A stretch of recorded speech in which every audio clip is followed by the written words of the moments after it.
श्रोताओं, आज हम बहुत ही कॉमन समस्या, बहुत ही सामान्य समस्या की बात करेंगे, सर्दी और जुकाम। और हमारे साथ इस पर बात करने के लिए प्रोफेसर डॉक्टर आशीष चंद्र अग्रवाल साहब हैं, जो लोहिया संस्थान में ईएनटी विभाग के विभागाध्यक्ष हैं, माने नाक कान गला विभाग के विभागाध्यक्ष हैं। तो डॉक्टर साहब, बहुत बहुत स्वागत है कि आप अपने व्यस्ततम समय में से निकाल कर आकाशवाणी आए। और सबसे पहले डॉक्टर साहब ये जानना चाहेंगे बेसिक चीज कि सर्दी जुकाम होता ही क्यों है। सर्दी जुकाम होने के बहुत सारे कारण हैं। सबसे कॉमन कारण मैं बताना चाहूँगा कि वायरल इन्फेक्शंस होते हैं। कॉमन कोल्ड के, जिसको हम अंग्रेजी में कहते हैं, तो वायरल इन्फेक्शन के कारण होता है। आजकल लोगों का रहन सहन, हमारे वातावरण में जो कुछ खराबियां आ गई हैं, हवा खराब हो गई है, प्रदूषण हो गया है, उसकी वजह से ये वायरसेस और कॉमन हो गए हैं।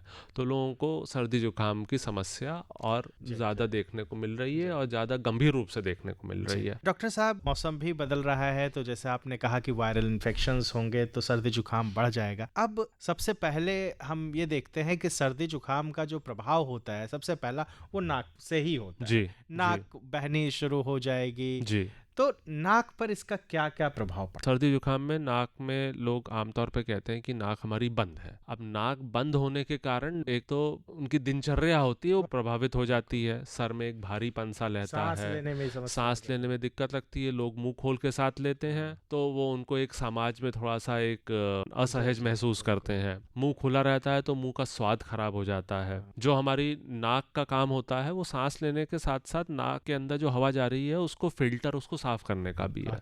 जब वो बंद हो जाती है तो हम मुंह के रास्ते सांस लेते हैं तो वो फिल्टरेशन का काम नहीं हो पाता। हमारे सीधे फेफड़ों में वो हवा पहुंचती है और फिर ये चीज अगर कि ठीक नहीं होती है नाक की, तो फिर नेक्स्ट स्टेज में हमारे छाती के लंग्स का इन्फेक्शन स्टार्ट हो जाता है। उसके अलावा लोगों की नाक बंद रहती है तो वो चीजों का स्वाद नहीं पता लगा पाता। और ये चीज बच्चों में बहुत गंभीर हो जाती है, क्योंकि बच्चों को अगर की चीज का स्मेल और स्वाद नहीं आएगा तो वो लोग बिल्कुल भी नहीं खाएंगे, चाहे आप उनको कितना भी मन का दे दें।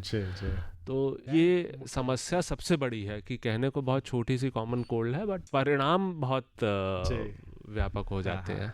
डॉक्टर साहब, हमने देखा कि क्या क्या समस्याएं हो सकती हैं। अब हम ये जानना चाहते हैं कि कुछ ऐसे लोग होते हैं, चाहे उनकी इम्यूनिटी कम हो या कोरोना के बाद से अक्सर देखा गया कि उनको साल भर सर्दी जुकाम बना रहता है, हर दूसरे तीसरे महीने रिकरेंस होता है। तो ऐसे लोगों में क्या कोई गंभीर समस्या नाक में या श्वसन तंत्र में उत्पन्न हो सकती है? जिन लोगों को बार बार सर्दी जुकाम हो रहा है, एक तो उसका कारण समझना होगा कि इम्यूनिटी कम है। ठीक है, इम्यूनिटी तो आजकल मैं कहूँगा हम लोगों में से ज़्यादातर लोगों की कम है, पर हाँ, इतनी कम क्यों हो गई है कि उनको बार बार सर्दी जुकाम हो रहा है? तो एक तो ये जांच कराने का विषय है। काफी टाइम से एक नाक में एक फंगल इन्फेक्शन देखने को मिलता है। अच्छा। अब हम लोग उस तरह के ज्यादा मरीज और देखने लगे हैं। ठीक है, ये फंगल इन्फेक्शन बीच में के संदर्भ में, ये मैं कहूँगा भारतवर्ष, पूरे वर्ल्ड ओवर कहूँगा, ज्यादातर ये फंगल इन्फेक्शन उन जगहों में मिलता था पहले जहाँ पे नमी होती थी। अच्छा। फंगल इन्फेक्शन या फफूंदी है, हम लोग ने देखा होगा कि घर में कोई खाने पीने की चीज मान लीजिए खुली रह गई तो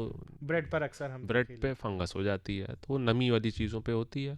तो इसीलिए जो हमारे साउथ इंडिया में कोस्टल राज्य थे वहाँ पे काफी देखने को मिलता था, बट अब ये और जगह भी मिल रहा है। मिलता पहले भी था, बट अब उसकी मिलने का जो नंबर है, वो फ्रीक्वेंसी बहुत बढ़ गई है। तो एक ये चीज है कि फंगल इन्फेक्शन हो जाता है और इसकी वजह से भी लोगों को आए दिन सर्दी जुकाम होता रहता है। एलर्जी की समस्या बहुत बढ़ गई है, एलर्जी की वजह से लोगों को सर्दी जुकाम होता रहता है। तो ये कारण है जिससे कि लोगों को सर्दी जुकाम जल्दी जल्दी हो जा रहा है, और ये चीज हल्के में नहीं ले जा। अगर की कोई चीज उसमें से ऐसी है जो कि ठीक करी जा सकती है तो वो ठीक होनी चाहिए। डॉक्टर साहब, जैसे कि आपने बताया कि जल्दी जल्दी, तो एक स्वस्थ व्यक्ति को साल भर में कितने इस तरह के सर्दी जुकाम की समस्या आनी चाहिए तो आप उसको नॉर्मल मानेंगे? इसके कोई फिक्स नंबर नहीं है, ऐसी कोई स्टडी नहीं है जिसमें हम कहें कि इतने तक हम नॉर्मल मानेंगे, इतने तक हम अब नॉर्मल मानेंगे। सर्दी जुकाम एक बीमारी है, कायदे से उसको कभी भी नहीं होना चाहिए। मौसम बदलने, मान लीजिए ये मार्च अप्रैल का महीना हुआ, उस टाइम थोड़ा सा मौसम बदलता है, या उधर अक्टूबर नवंबर में जब थोड़ा बहुत मौसम बदलना शुरू होता है, उस टाइम थोड़े से मरीजों की संख्या बढ़ जाती है या लोगों को ज़्यादा होता है। डॉक्टर साहब, आप ईएनटी के विशेषज्ञ हैं, इस विधा के विशेषज्ञ हैं, वर्षों का अनुभव आपके पास है, और जो सर्दी जुकाम नाक से शुरू होता है उसका प्रभाव कान पर भी पड़ता है और गले पर भी पड़ता है। बिल्कुल पड़ता है। और जो सिक्रेशन होता है, जिसको हम नाक कहते हैं, या जो स्राव होता है गले में, तो अक्सर हम देखते हैं कि आदमी उसको घोंट लेता है, क्या कान में भी उसका कुछ प्रभाव होता है, वो चला जा सकता है कान में? कान में एज सच नाक का जो सिक्रीशन या बलगम हुआ वो नहीं जाता है। कान और नाक को जोड़ने का एक रास्ता होता है, एक ट्यूब होती है जिसको मेडिकल टर्म से हम लोग यूस्टेशन ट्यूब कहते हैं। जब किसी को सर्दी जुकाम होता है तो वो ट्यूब बंद हो जाती है।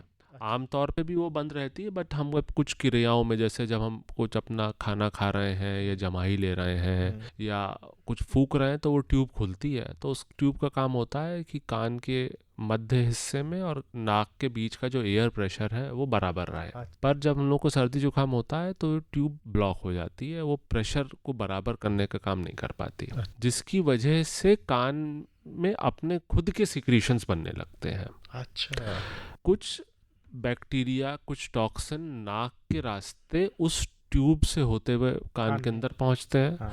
तो वो जो सिक्रीशंस होते हैं वो इन्फेक्ट हो जाते हैं। आमतौर पे एक बलगम है सफ़ेद रंग का, वो पीला पड़ने लगता है और उसके बाद लोगों को कम सुनाई देना, कान में दर्द होना, बुखार आना, कान में एक सीटी बजने की आवाज़ आना, ये सब होता है। डॉक्टर साहब, सर्दी जुकाम की चर्चा चली रही है, तो जिन लोगों को एलर्जी है और बहुत दिनों तक है, बहुत क्रोनिक हो गई है, तो क्या कुछ ऐसी भी फिजियोलॉजिकल समस्याएं आ सकती हैं जिनका अर्जेंट इलाज करना बहुत ज़रूरी है, जैसे पॉलिप डेवलप हो गया या कोई गांठ बन गई, बार बार छींक रहे हैं, इस तरह से कुछ? हाँ, इसमें देखिए अर्जेंसी तो ज़्यादातर चीज़ों में नहीं होती है। अर्जेंसी एक होती है, आपके पिछले क्वेश्चन पे जाऊंगा, वो कान वाली पे। कई बार जिस वायरस के कारण हमें सर्दी जुकाम हुआ, कई बार उस वायरस के कारण हमारे कान की सुनने की नस कमज़ोर हो जाती है। और यदि ऐसा हुआ है तो उसका इलाज कुछ घंटों से कुछ दिनों में हो जाना चाहिए। फिर भी चांसेस रहते हैं कि हो सकता है वो रिकवर ना करे, तो इंसान को एक परमानेंट बहरापन बन सकता है। बट ये चीज़ कम देखने को मिलती है और जिनमें में होती ट्यूब के कारण होती है। नहीं, ये कान की नर्व की मैं बात कर रहा हूँ। यूस्टेशन ट्यूब की चीज़ तो कॉमनली देखने को मिलती है, बट जो कान की नर्व है, नर्व की डेफनेस हो जाना, बहरापन हो जाना, वो थोड़ा कम देखने को मिलता है। बट हाँ, एक वो ऐसी कंडीशन है जो कि सर्दी जुकाम में हो सकती है और वो अर्जेंट अटेंशन मांगती है। दूसरा, नाक के संदर्भ में पॉलिप्स बन सकते हैं। पॉलिप्स बनने के बहुत सारे कारण हैं।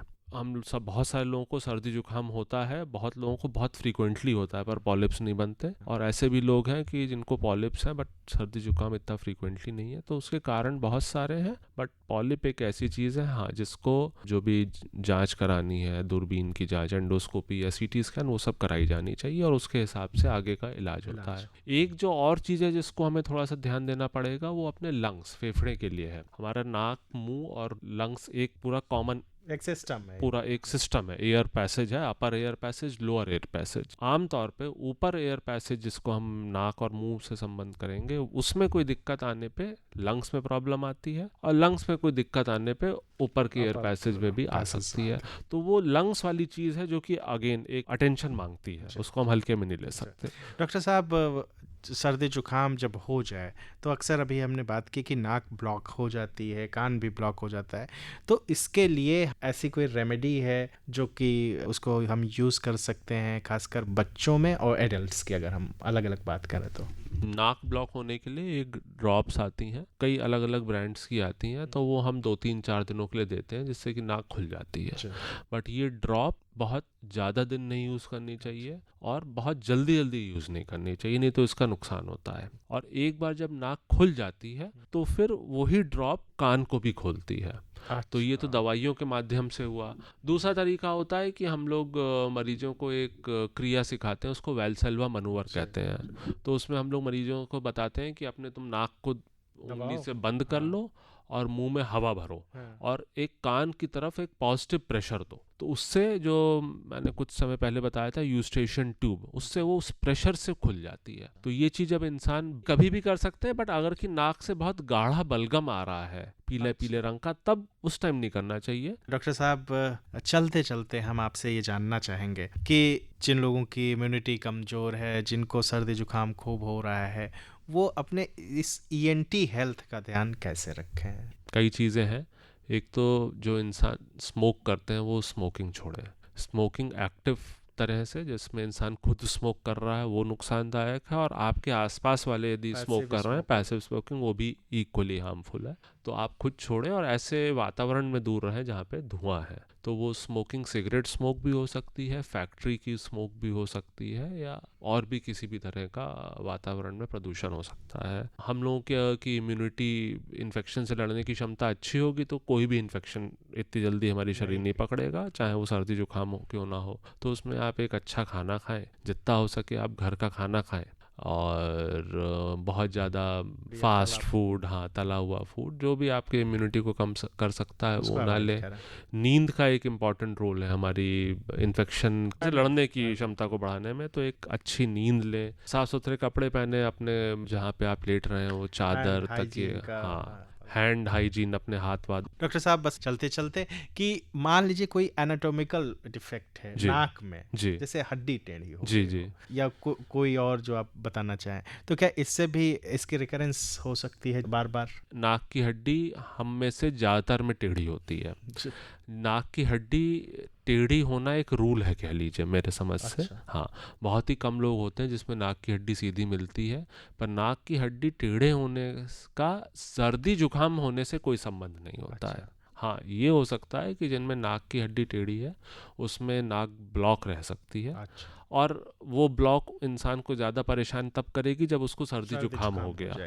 बट नाक की हड्डी टेढ़ी होने से उसका कुछ नहीं है। बट हाँ, जिन लोगों में पॉलिप्स बन जाते हैं या जिन लोगों में फंगस के इन्फेक्शंस हो जाते हैं, तो उसमें से कुछ मरीज ऐसे होते हैं जिसमें सर्जरी की ज़रूरत रहती है, तो उस सर्जरी में हम नाक की हड्डी को भी ठीक कर सकते हैं, और फिर जो पॉलिप है या फंगस है या कोई तीसरी चौथी बीमारी है उसको भी सर्जरी द्वारा टैकल करा जाता है। डॉक्टर आशीष चंद्रा साहब, आप आकाशवाणी के स्टूडियो है, आपका बहुत बहुत धन्यवाद।